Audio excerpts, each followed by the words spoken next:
Vamos passar adiante? Ai, mas eu tenho uma pergunta.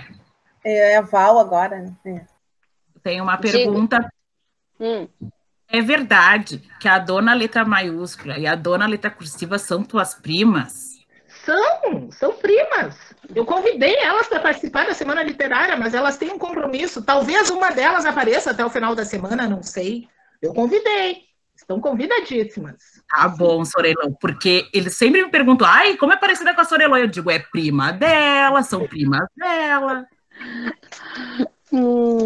Val, podes contribuir aí. Pode começar. Seguindo a fala da Elô, dizendo que eu estou muito feliz, porque esta é uma escola que resiste, né? É uma escola que insiste, que as coisas continuem, e isso me deixa muito feliz de ter feito parte desse grupo e de continuar fazendo parte. Dito isso, eu quero ler uma citação de um homem que eu amo muito, que é o Alberto Mangel, que fala de leitura e de leitores. Ler as letras de uma página é apenas um dos seus disfarces dos leitores. O astrônomo lendo um mapa de estrelas que não existem mais. O arquiteto japonês lendo a terra sobre a qual será erguida uma casa de modo a protegê-la das forças malignas. O zoólogo lendo os rastros de animais na floresta. O jogador lendo os gestos do parceiro antes de jogar a carta vencedora, a dançarina lendo as notações do coreógrafo e o público lendo os movimentos da bailarina no palco, o tecelão lendo o desenho intrincado de um tapete sendo tecido, o organista lendo várias linhas musicais simultâneas orquestradas na página, os pais lendo no rosto do bebê sinais de alegria, de medo, de admiração, o adivinho chinês lendo as marcas antigas na carapaça da tartaruga, o amante lendo o corpo do amado à noite, o psiquiatra ajudando os pacientes a ler seus sonhos perturbadores, o pescador havaiano lendo as correntes do oceano ao mergulhar a mão na água, o agricultor lendo o tempo no céu. Todos eles compartilham com os leitores de livros a arte de decifrar signos. Todos nós lemos o mundo à nossa volta para vislumbrar o que somos e como estamos. Dizendo isso, que é uma citação que eu adoro, eu quero falar um pouco, seguindo a linha dos trabalhos que a Elô já contou tudo, né, que a gente fez junto. Eu quero falar um pouco da leitura do microfone, que era uma experiência muito, muito legal. Envolvia o formar o círculo, o pegar a caixa, o pegar o microfone, o preparar a leitura, o apurar o ouvido para ouvir o outro. E isso acontecia praticamente uma vez por semana. E era uma coisa muito legal, porque isto ajudava, primeiro, a educar o ouvido, segundo, a se interessar pela leitura. E não tinha uma regra, a gente às vezes lia o livro coletivo, às vezes cada um lia o que escolhia, e isso acontecia também na biblioteca. Eu lembro da gente chegar, montar o círculo e fazer esta leitura no microfone. E cada vez que eu lembro disso, da desenvoltura deles e delas lendo, eu me dou conta que se o Pandemônio tivesse feito isso no tempo que ele estudava, ele não passaria tanta vergonha lendo no microfone como ele passa, né? Enfim, faltou isso para ele, estudar no Guerreiro, escola pública, e aprender a ler no microfone com desenvoltura, né? Dando ênfase nas palavras. Se ele tivesse sido nosso aluno, bom. Uma outra coisa que eu registrei aqui, porque eu fiz um roteiro, né? É a leitura na parede. A gente pegava aqueles livros que vinham para avaliar, o livro velho, muito usado, recortava poemas, tirinhas, notícias, coisas pequenas, e a gente colocava naquela parede, naquelas paredes ali, daquele corredor da masmorra. Quando eu comecei com isso, eu pensei, eu lembro que eu conversava com a Márcia sobre isso.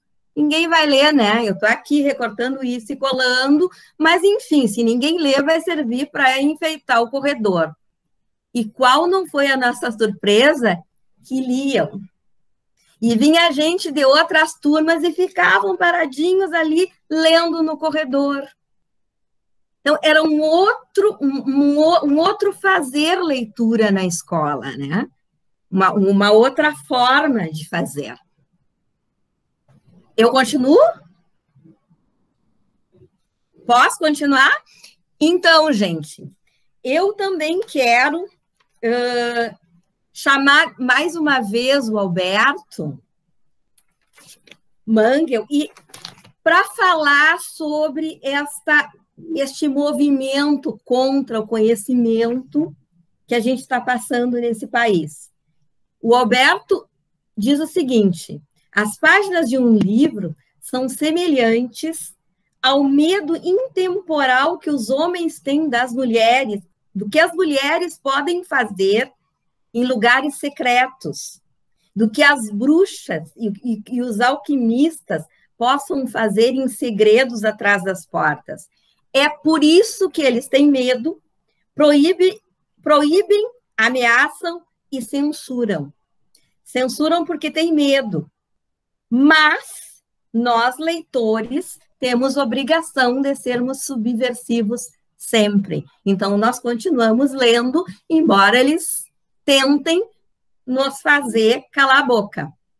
E, para terminar, eu preparei uma leitura de uma história que tem a ver com a história com a nossa história e com a história do guerreiro e da Semana Literária. É o gato que pulava em sapato. Mimi era um gatinho muito querido. Eu não vou mostrar muito porque eu não... Enfim. Dormia numa linda cesta, tinha uma coleção de laços coloridos, tomava leite em pires cor-de-rosa. Tinha até amigos, os filhotes da gata da vizinha. Que bagunça eles faziam. Mas a dona não ralhava, achava graça. A dona só fazia um pedido: não suba no telhado, Mimi. Que pena! Subir no telhado era a coisa que o Mimi mais gostava. Já pensou você num telhado? Vai desmanchar os seus laços. Vai sujar você. Deus me livre, meu gato todo desarrumado. Mimi gostava de ser um gato elegante. Então, resolveu pular dentro de casa mesmo. Vou fingir que esses sapatos são telhados bem altos. Mas não adiantava. Sapato não é nada parecido com telhado. Mimi ficava muito zangado. Que droga! E muito triste. Que vida! A dona explicava. Subir no telhado é muito perigoso, Mimi. Por quê? Perigos que um gato tão criança não entende. Às vezes, Mimi não aguentava. Quando pegava a dona distraída, fugia para subir no telhado. Subia muito desajeitado, porque não tinha prática. A dona logo descobria e gritava, aflita: volta para casa, Mimi. Mimi voltava, muito sem graça. A dona resolvia explicar. Um dia você cai e quebra a perna, Mimi. É esse o perigo. Mimi ficava com medo e passava quase 2 meses sem fugir. Mas a saudade do telhado é uma coisa terrível. Mimi não aguentava e fugia de novo. Uma tarde estava chovendo, o telhado estava todo molhado. Mimi escorregou e caiu lá de cima. Socorro! Os vizinhos correram.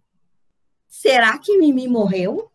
A dona acudiu desesperada. Que desgraça! Como poderei viver sem o meu amado gato? Mimi não morreu. Só quebrou a perninha, tal qual a dona tinha avisado. Veio o doutor de bichos. Ele vai ficar bom, doutor? Fica, pode deixar que eu cuido dele. E cuidou. Muito bem. Algumas semanas depois, Mimi estava curado. Foi uma alegria. Agora você nunca mais vai subir no telhado. Não é, querido? Aprendeu a lição? Aprendi sim. Aprendi que não sou um verdadeiro gato. O quê? Onde já se viu gato que sobe em telhado de 2 em 2 meses? E mesmo assim fugido. Foi por isso que eu caí. Mimi, que ideias são essas?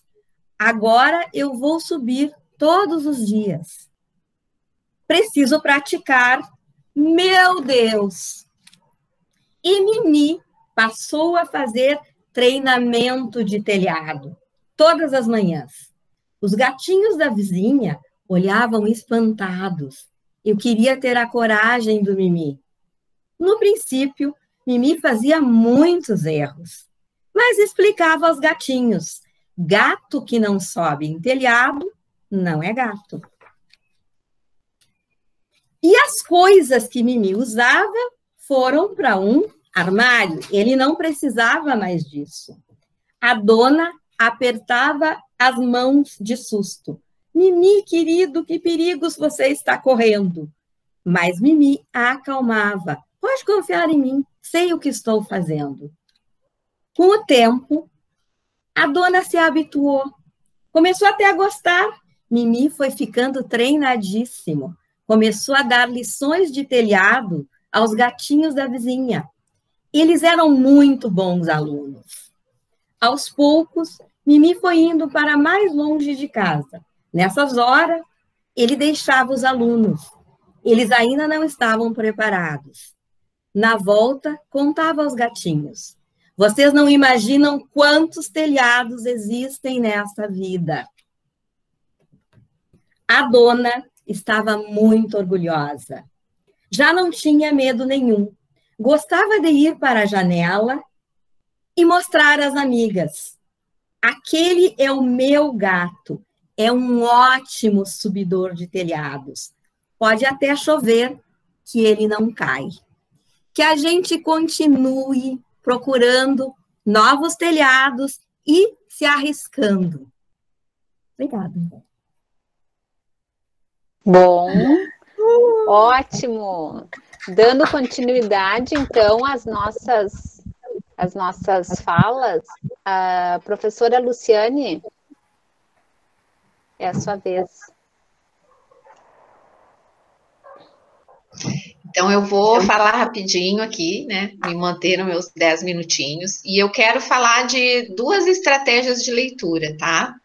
Então, a primeira coisa que me fez pensar nessa estratégia foi o trabalho com as crianças pequenas que ainda não estão lendo, né, não estão alfabetizadas, né, não leem sozinhas. Algumas porque ainda não têm todo o conhecimento do alfabeto, outras porque são inseguras, outras porque se assustam quando vêm todas aquelas letras juntas, né.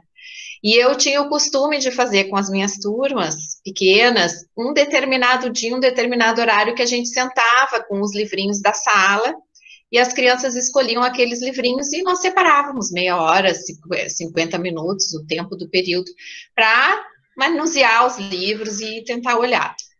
E alguns alunos não conseguiam fazer esse trabalho, vinham para mim: eu não sei ler, eu não consigo ler. Então, eu ia incentivando, assim, não, mas vamos olhar as figuras, vamos ver o que tu consegue. E alguns bloqueavam, realmente não iam adiante. Então, eu comecei a usar uma estratégia, não sei se vai aparecer aqui. Esse aqui é o olho mágico, ele pode ser feito com qualquer material, isso aqui é o EVA. E eles colocavam, então, quando estavam lendo, assim, bem em volta da palavra, e ele vai facilitando a gente identificar as palavras separadamente. Então, ele muitas, às vezes, assim, depois de muito tempo, já estavam lendo, eles ainda me pediam, eu quero o olho mágico. E começaram a usar o olho mágico também nas atividades de sala de aula, às vezes, quando a gente tinha alguma leitura, alguma outra coisa, eles me pediam. Não fui eu que inventei isso aqui é uma estratégia que se usa, né? E eu também fazia com eles essas fichas, tá? Então, quando a criança diz, mas eu não consigo ler, então vai lá e pega uma ficha. Não sei se aparece aqui, mas essa ficha diz o seguinte, descobre na leitura aonde aparecem essas palavras, tá? Então, eu escolhia palavras assim, aqui tem só palavras com uma sílaba, já, só, no, na, do, porque esses termos, eles aparecem em qualquer história. Então, a criança ia perdendo o medo do livro e começando a procurar aqueles segmentos, ou depois aquelas palavras, e isso também ia dando para eles uma segurança de leitura, e dessa forma, eu conseguia que eles perdessem o medo, né, de manipular sozinhos os livros e verem o que eles iam conseguindo. Essa estratégia também dá para usar com os mais velhos, só que com outro tipo de argumento, né? Então, por exemplo, alunos maiores da B30, da B20, às vezes, diante de um livro maior, tem alguma dificuldade, até pela própria habilidade que a gente tem que ir treinando, né, de ter tempo e paciência e calma para fazer a leitura. Então, eles também podem se beneficiar, às vezes, quando tu tem um momento em que todos estão lendo ao mesmo tempo, que a gente vai separar um tempo para fazer uma leitura, de utilizar essas reguinhas aqui com propostas, né, do tipo, olha, observa os diálogos entre os personagens, vê se tu consegue descobrir alguma coisa sobre essa história. Então, às vezes, alguns alunos vão lá, começam a procurar os diálogos e tentam ver, pelo que os personagens estão falando, o que eles identificam do texto, que também é uma outra forma de fazer com que eles interpretem, né, o que estão lendo. E a Elô falava, e a Val, dos trabalhos em que a leitura é mais longa e é lida em capítulos. A Thaís também. Esse é uma aprendizagem super importante de fazer, principalmente no mundo de hoje, que as pessoas não têm paciência de fazerem leituras maiores, né? A necessidade de tudo que é na hora para ser resolvido acaba se sobrepondo. E então, dentro da perspectiva de leitura, uma coisa que eu sempre sugiro e faço é explorar com os alunos outras estéticas, né? Não só aqueles livros em que as gravuras são super bonitinhas, mas aquelas que exploram outros materiais e outras propostas, talvez aqui não apareça bem, mas esse material desse colega é todo de recorte, colagem, e os personagens, eles não são propriamente com uma forma mais clara como a gente vê em alguns livros, né? E isso também vai fazendo com que eles se desprendam um pouco só da imagem, né? E se voltem bastante para o conteúdo do texto. E eu termino contando a história, então, do Tibiquera, que é esse livro aqui do Érico Veríssimo que eu tinha. É um livro velho, caindo aos pedaços, ele não tem cor, né? Ó, as imagens são em preto e branco, mas a gente vai desenvolvendo o interesse do aluno pela leitura em si, e às vezes descolando um pouco dessa forma que é sempre colorida, né? Não que não seja bom uma forma colorida, mas a gente tem que desafiar outras, né? Sobre esse livro. Sem microfone, né?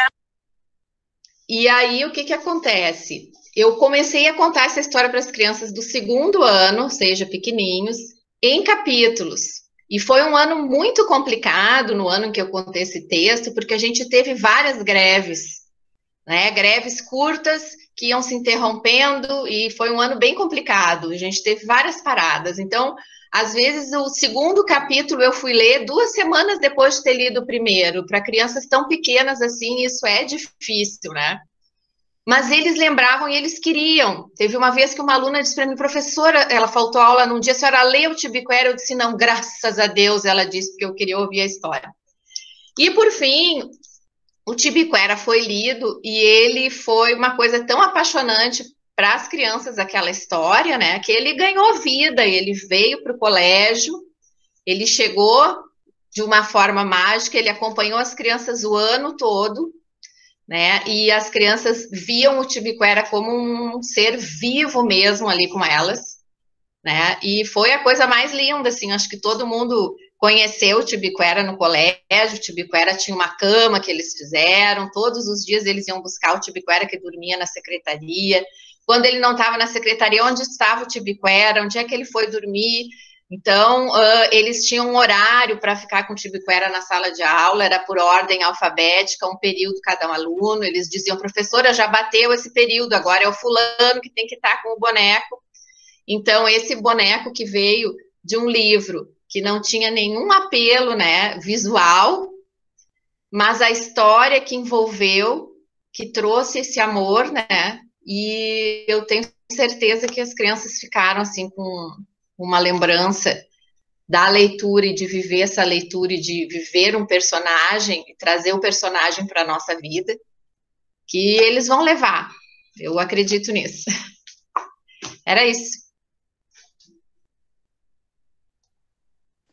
Bom, Posso dando falar continuidade. só um pouquinho sobre Tibiquera? Posso?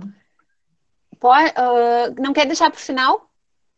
É que é muito rapidinho. O Tibiquera Então tá. foi o primeiro livro que eu li e eu ganhei de uma professora do Afonso Guerreiro Lima, quando ele ainda era lá na Vila Maria da Conceição.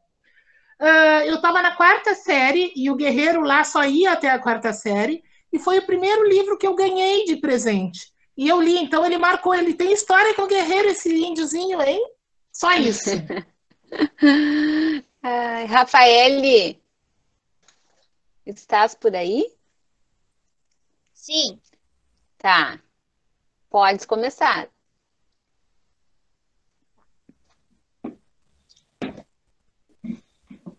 O que eu mais gostei mesmo na escola foi um livro que a professora Enara fez. Foi muito legal, foi na biblioteca. A gente fez lá no Guerreiro, foi esse livro aqui, ó.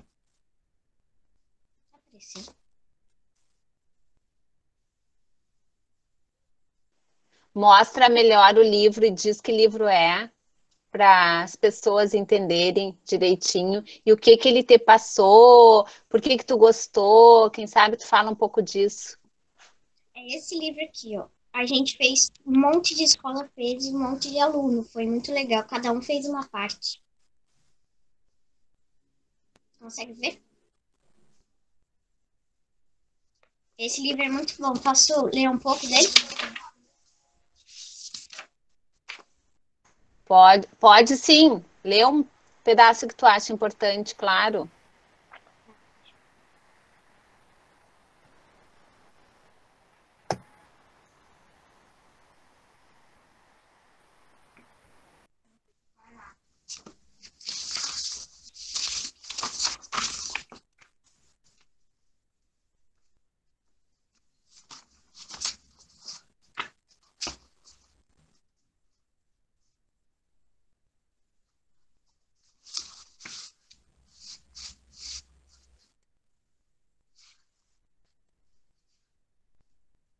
Tá procurando?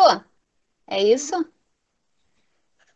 Fala para as pessoas quantos anos tu tens, para as pessoas saberem um pouquinho de ti. Eu tenho 10 anos e eu sou do Guerreiro e eu faço parte da turma B24. Uhum. Então, esse livro aí foi um livro que te marcou bastante, é isso? Sim. E tu lê outras coisas em casa agora? Leio. Meu pai tem uma estante cheia de livros, então cada vez que eu quero ler, eu pego livro. Que legal. Tu pode falar um pouquinho mais alto, Rafaele? Que a gente está te ouvindo baixinho. O meu pai, ele tem uma estante de livro aqui no quartinho dele. E aí tem bastante livro. E cada vez que eu quero ler um, eu pego e leio. São bastantes livros. Ai, que maravilhoso! Tu achou a parte que tu quer ler para nós?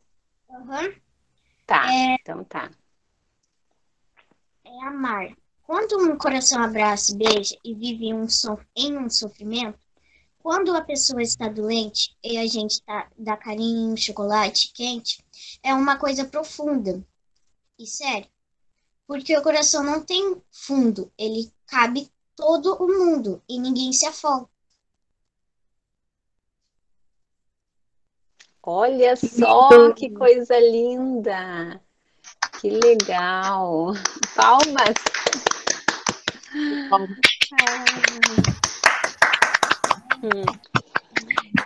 Rafaele, acabou a tua fala? Sim, era só esse texto. Tá, muito obrigada. Então, dando prosseguimento, Rihanna.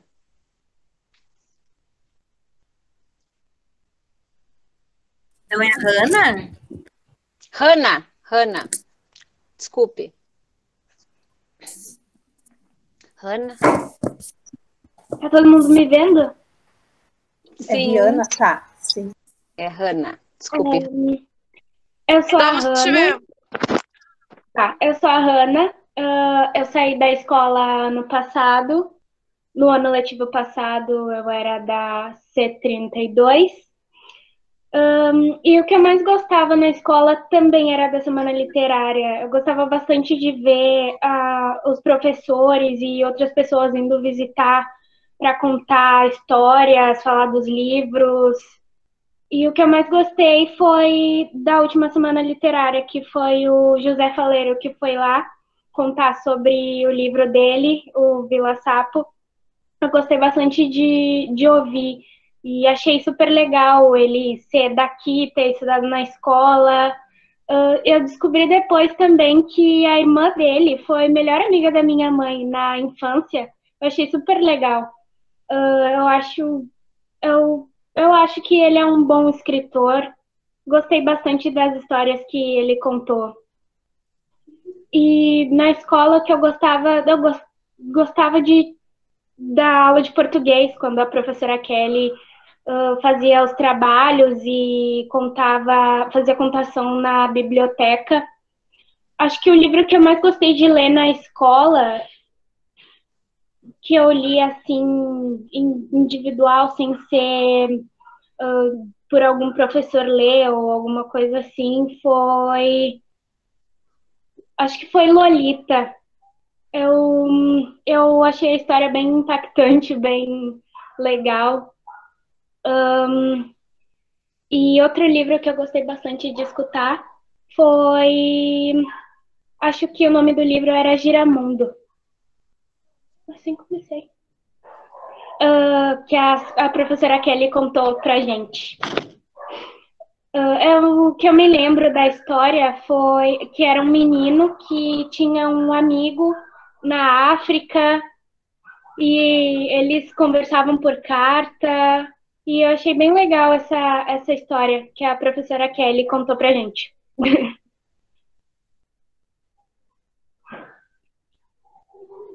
Eu acho que é só isso que eu tenho para dizer. Muito obrigada pela participação. E dando continuidade, então, para a nossa live, professora Jaqueline. Estou aqui emocionada, né, com essas meninas maravilhosas, com tudo, né, na escola, com as colegas também falando de suas práticas, que muito se assemelham, né, à minha, e estou aqui, ainda embasbacada com tudo. Mas vamos lá.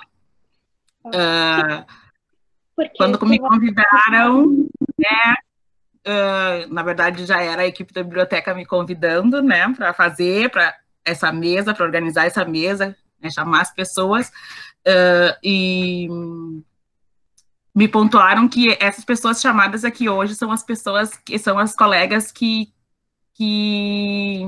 se destacam na prática da leitura, e as suas turmas são recordistas de tiragem de livro, né?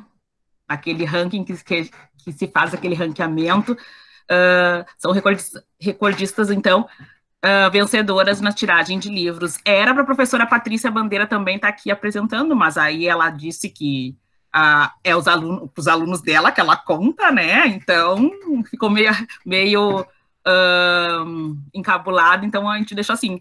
Então, só os alunos dela vão ter o prazer, então, de ouvir as contações. Agora, há muitos, né? Porque ela está na coordenação de turno. Mas, assim, fiquei também honrada, né? De estar nesse lugar, de ter um trabalho assim. E agora que eu estou nesse espaço diferente da biblioteca, eu quero contar para vocês também que eu sempre fui na escola ratinha de biblioteca, daquelas de ficar sempre na biblioteca. Então, eu estou bem feliz, assim. E não há nada mais especial do que o prazer de uma boa história. Então, por isso que a gente faz, né? Por isso que o meu trabalho também se pauta nisso, na contação de histórias, de passar um pouco para o aluno, para a aluna, esse prazer, né? Da contação e da leitura. Então, eu fiz uma apresentaçãozinha aqui que eu vou compartilhar com vocês, para ir me guiando e para a gente ir conversando, tá? Quando estiver aparecendo na tela, vocês me falem, por favor.